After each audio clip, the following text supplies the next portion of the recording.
ટપકેશ્વર મહાદેવના સાનિધ્યમાં બેઠા ને આવી રૂડી હરિયાળી છે અને આ કુદરતી નજારો છે કે માનવ સર્જિત વસ્તુના વિધવિધ વર્ણન થાય, માનવ સર્જિત વસ્તુના વિધવિધ વર્ણન થાય, પણ આ કેતા અટકા ઈ રચના પ્રભુની રાજડા, એવી પ્રભુની રચના છે અને મહાદેવનું સાનિધ્ય છે. એટલે કે દેવોની પાસે દૂધ અને જો ને રૂપાળા કાયમ રીએ, પણ ભેડા ભેડા રાખે ભૂત, એ તો કૈલાસ વાળો ઈ કાગડા.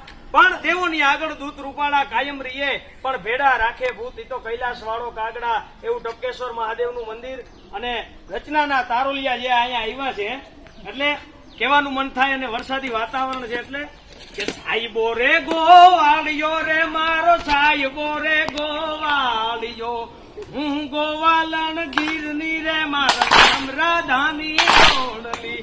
સાહેબો રે ગોવાળિયો